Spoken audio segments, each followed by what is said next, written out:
All right. Well, hello everyone who is in this presentation room. I believe it is noon over on the East Coast, so we're going to get started. My name is Thomas Frank, and I am the founder and main geek over at collegeinfogeek.com, which is basically a site that helps students be awesome at college in all different aspects of student life, personal branding, studying, finance, and also eating healthy. So the folks over at College Week Live asked me to come give a presentation on eating healthy in college. So that's what this presentation is going to go over.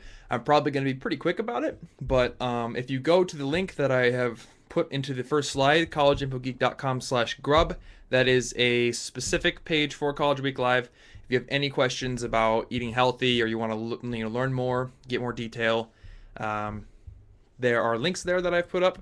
So that is available for you if you want to learn more.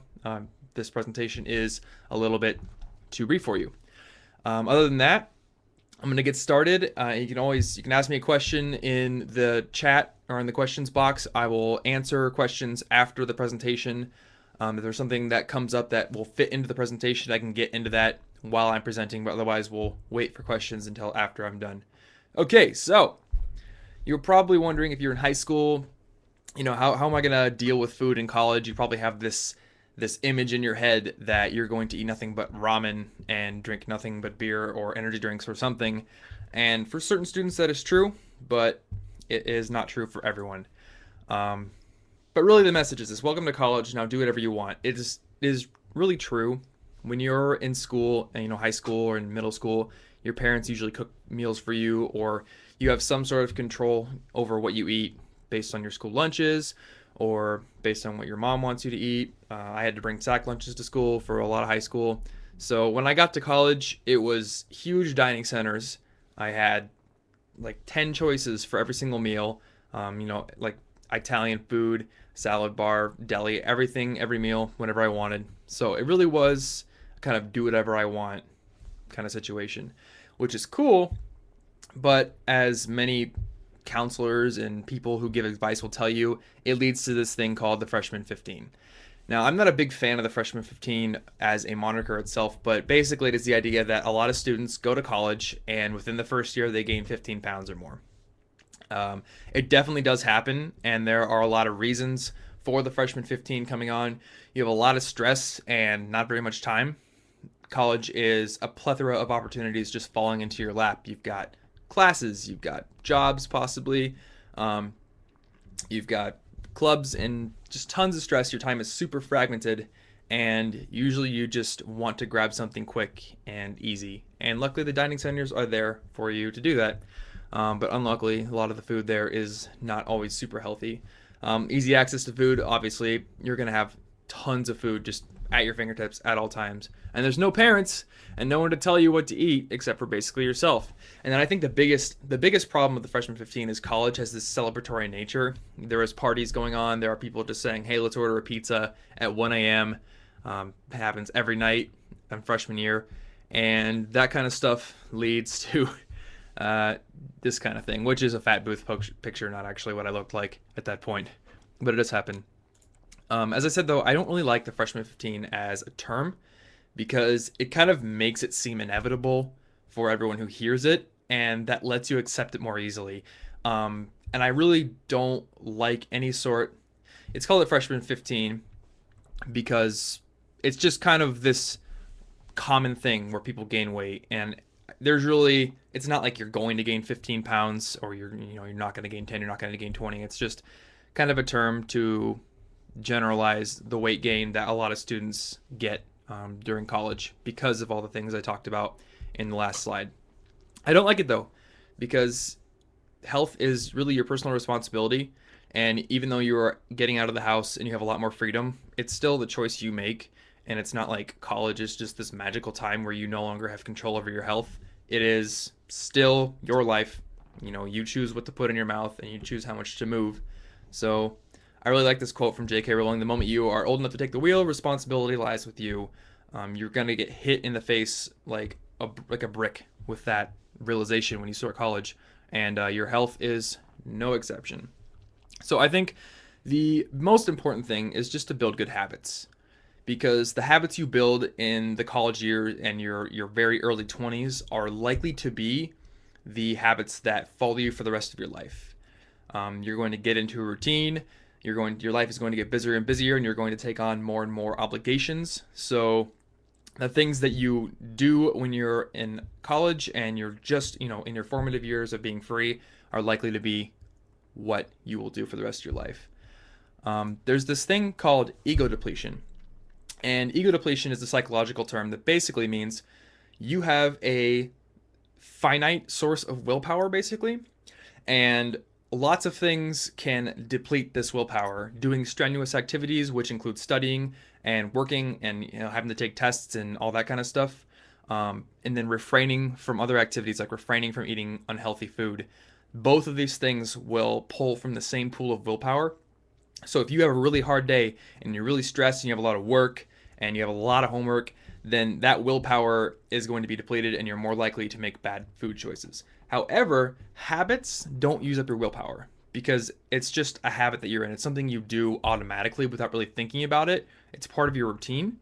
So if you build a good habit to, eat well during the week for the most part, then you won't really have to think about it and it won't be a struggle to make sure that you're keeping up with your health goals. So with that, a lot of you are probably thinking, what should I eat? And this is a crazy complicated question. It seems simple. It's, eat good food, but then everyone has their take on it, and there's all kinds of diets: paleo, ketogenic, vegetarian, whatever. You ask one person, they're gonna have a different answer from the next person. When I wrote an article for nerdfitness.com, the guy who ran that site, he wanted me to write an article for college students because I was in college at the time. So we agreed that, the paleo or the primal diet focus is probably, in my opinion, at least the most optimal diet to focus on. So that is eating, lots of meats and fish, lots of vegetables, lots of green vegetables and plants, fruits, nuts. Potatoes and yams are in there. If some of you have heard of the paleo diet before, you may have heard that potatoes and yams are not good. I believe they are fine. Natural oils, and then you want to minimize your exposure to grains and mainly sugars. And the processed food is very not good for you. So the biggest thing is just to eat real food. So like the stuff in the produce aisle of the grocery store, as opposed to the stuff that comes in boxes with lots of marketing on them. The paleo diet is basically the idea that before the invention of agriculture, our ancestors who were nomadic and hunted were more healthy. And there is evidence from analyzing skeletal remains that this is true. So we extrapolated the idea that that kind of a diet is more in tune with our biology. And for the people that do follow that diet, they find that it is very, very beneficial. So I would say, that's a good framework to go off of. But the biggest thing is to go up with a doing good mindset. This graphic here, you can see there's pizza on Thursday. Don't be a perfectionist, because perfection isn't possible for anyone, but especially in college when your time is super fragmented and not predictable. You're going to have people saying, let's go do this cool thing on a Thursday night, and then you're going to need to grab something really quick. Or friends are going to want to order a pizza, and it's totally fine if you want to join in and chip in a few bucks and eat. So just, take that mindset of I want to do good most of the time. So then when the fun times come up or when the stressful times come up, it's okay if I let my guard down for a little while. You want to avoid the what the hell effect. And the what the hell effect is essentially your brain has this weird thing where if you don't really achieve a goal, it just says what the hell and it does worse. So if you had a goal to eat perfectly 5 days out of the week, and on the fourth day you accidentally eat ice cream or something, the what the hell effect would basically say, okay, what the hell, I didn't achieve my goal. I'm just going to eat pizza and ice cream for the rest of the week and not care. You want to avoid that. So just focus on doing good. Eat well during the week. On the weekend, you can let go a little bit. So let's move on to healthy eating roadblocks, because this is the thing that college students are the most concerned about. I don't have a kitchen, or I'm stuck on a meal plan, or I don't know how to cook anything. These are things that all three things have affected me in college, and most of them are going to affect any college student. Maybe if you go straight to an apartment, you won't have a meal plan or a dorm problem, but the not knowing how to cook anything is probably going to be something that impedes your progress. So let's look at some ways to mitigate these roadblocks. And the first one is that you're stuck on a meal plan. Most students who go to a dorm right into college are going to be stuck on a meal plan. And that means your options for what you can eat are limited, and often they're not really in line with that paleo framework that you will want to stick to if you're trying to optimize your health. So my tips for dealing with a meal plan are, number one, limit yourself to the good options. I don't know what you're going to have at your college, but at Iowa State, I had basically a giant dining hall where there were like 6 or 7 stations of all types of different food, and they were all just basically unlimited and open all the time. And if I wanted to, I could have chosen super unhealthy food every single day for every single meal, and it wouldn't have been good. So it's important to exercise some self-control and limit yourself to good options. They usually have grilled chicken. There's a salad bar with lots of vegetables that I would hit up every single day. Cooked vegetables. Usually, if they have like a kind of like a home cooked, like like a mom's meal station, they'll have like the home cooked meals, kind of like country kitchen, and those are generally healthier than the burgers and pizza and things like that. And then they have stir fry, that can also be pretty good. Asking for dismantled food. So if you are really keen on staying away from grains, then a grilled chicken sandwich is only the grilled chicken part is going to be appealing to you, and the sandwich part not so much. So you can just ask the dining workers, can I just have the patty from the sandwich instead of the bread? And my roommate works at the dining center. They're pretty cool people there, and they will be willing to help you out. And then the last one is just ditch your meal plan as soon as possible. If you do the math, and obviously this probably won't apply to every single student at every single college, but at mine, the meal plan costed about $8 a meal. And I can, if I'm cooking or I'm buying my own food at the grocery store, I can get that down to half or less of that $8 per meal cost. So the meal plans are very expensive, and then your choices are limited. So the sooner you can get off of that and start cooking your own meals, the better off you're going to be. All right, second roadblock is you live in a dorm with no kitchen. Maybe you don't have a meal plan, but you don't really have a kitchen, so you're kind of relying on ramen noodles or microwave food.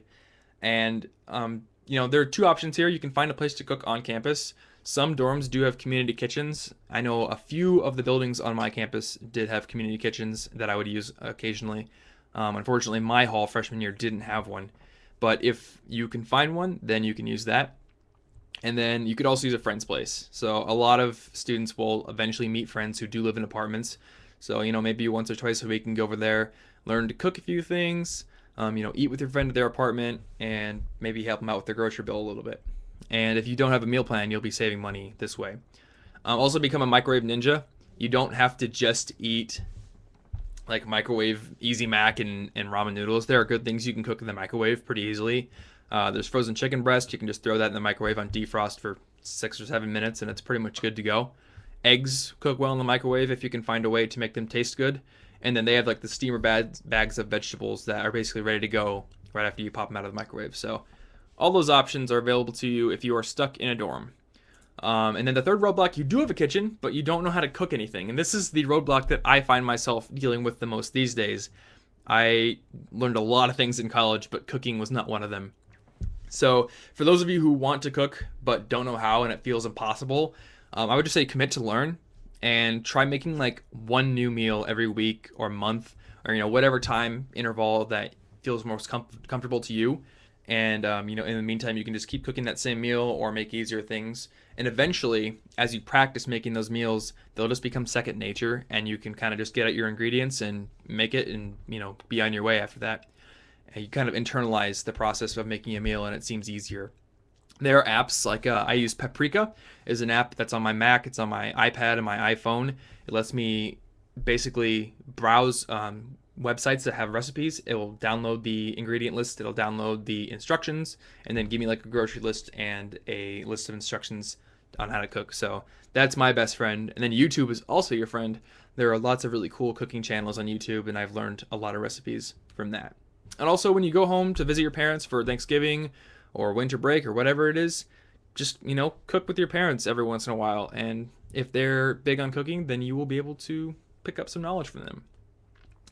I have a few words on drinks. Now, you're an adult. Obviously, you're making your own choices. You know the law, so I'm not going to harp on you here about the law.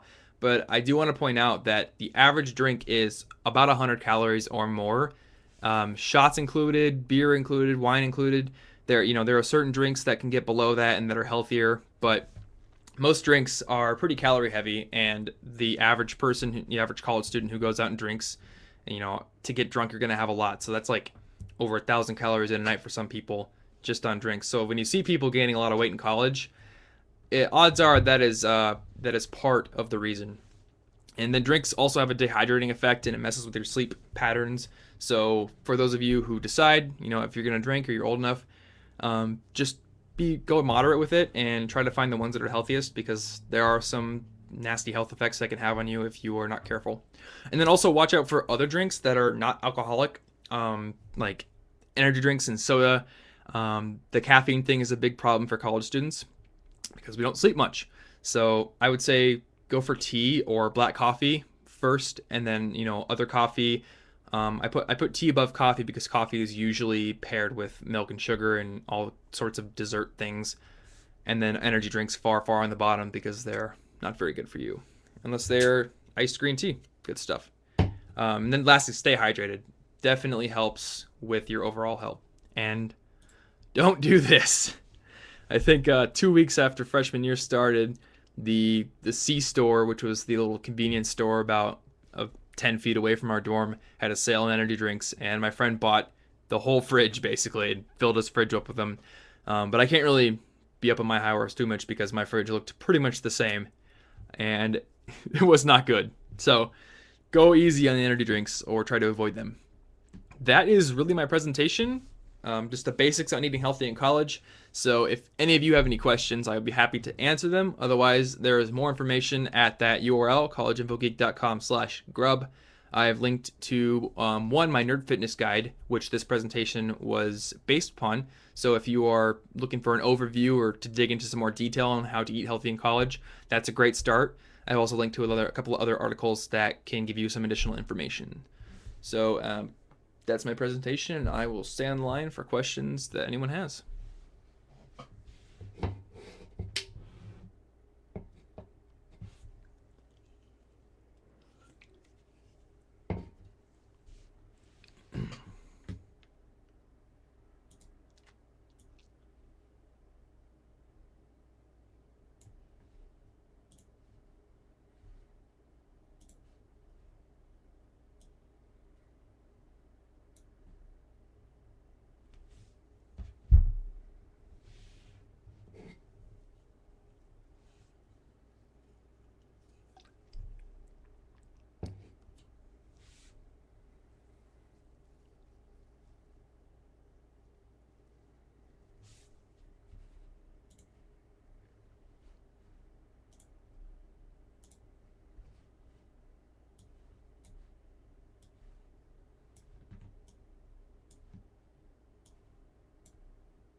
I got a question from James about scholarships here. I'm actually not aware. I'm not up to date on all the scholarship details. I'm just presenting, my topic for this. So if you have questions about the scholarships or anything that is associated with College Week Live, ask a representative of them. They can probably help you out. I know the College Week Live Twitter is pretty active, so hit them up on there, and they should be able to help you out.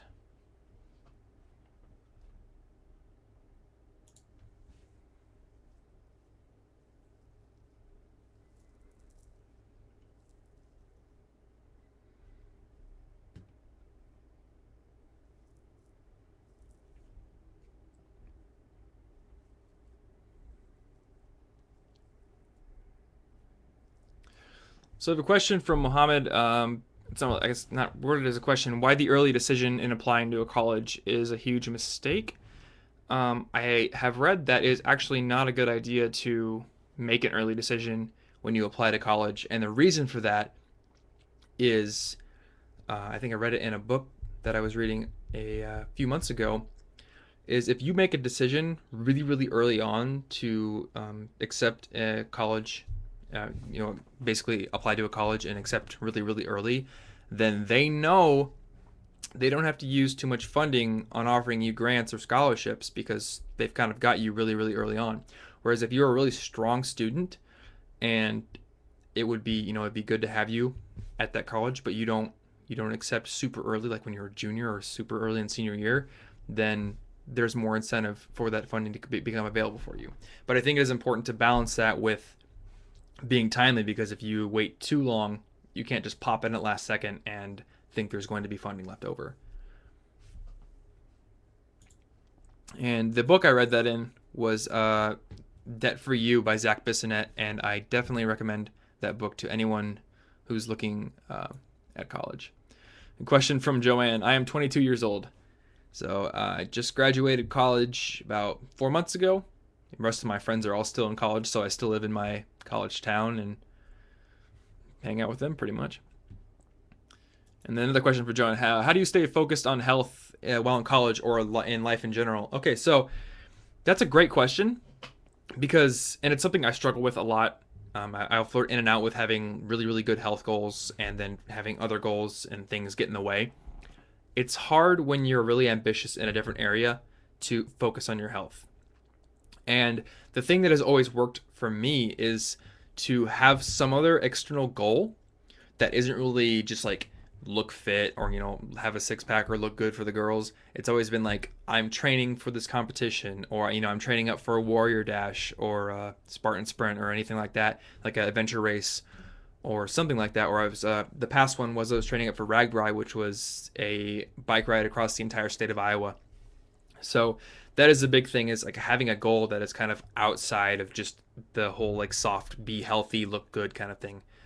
And another thing that has worked for me is just making it fun. A couple ways I made it fun. I made it like a video game. There's a website called fitocracy.com where you get to log your exercises and it gives you points and there are challenges. And if you're any kind of a gamer, then that site can become really addicting and basically motivate you to work out. And for the longest time, it was like I was on it every day trying to get points, and it was definitely very beneficial. And then also just making fitness fun by not really pigeonholing yourself into the whole I have to go to the gym and lift weights or be on a treadmill. That's not really fun. I like to go outside. My girlfriend and I will go to work out, and then I'll just say tag you're it, and we'll play tag for a while. Or the most recent thing is I got a slack line. Just put it between two trees, and learning to slack line and really helps your balance, but it's also really fun. And the most fun thing is if you were anywhere near a sky zone or a similar like trampoline place, go there and just jump around for half an hour, and you will learn that it is probably the most challenging exercise thing ever. And it's really fun.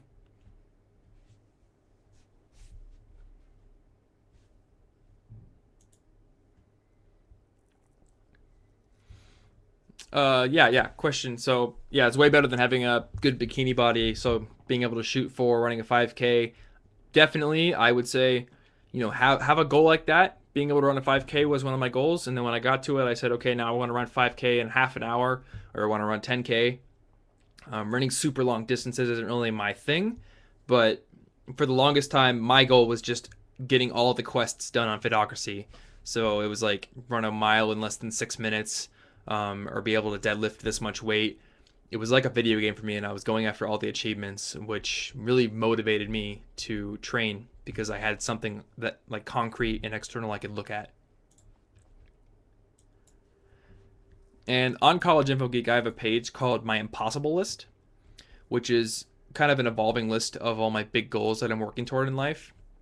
It's not really like a bucket list because it's not something that I'm just, throwing out there and saying, I hope I can do this before I die. They're actually real, concrete goals that I'm working towards. And health and fitness are my first list of goals on there.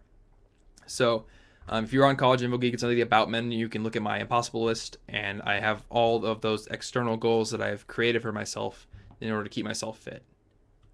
If you want to be inspired by it or copy it, that's totally fine.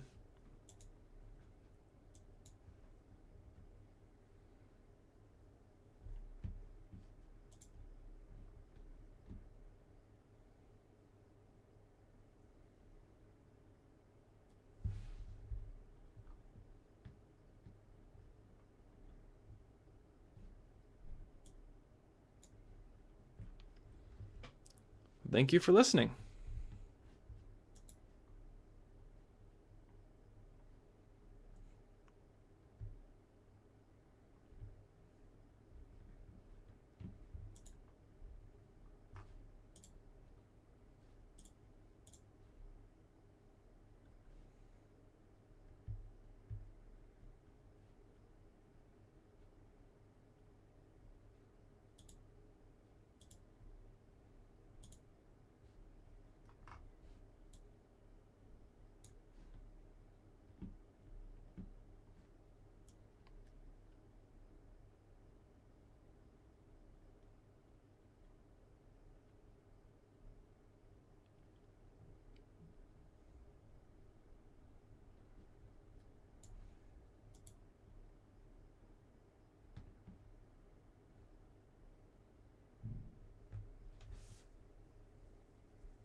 Okay, well, that seems like all the questions. So I'm going to wrap this presentation up now. But as I said before, if you are interested in learning how to eat healthy and digging into this in more detail, that link right on the screen, collegeinfogeek.com/grub, is just a page I've made specifically for this presentation that'll link you to more information.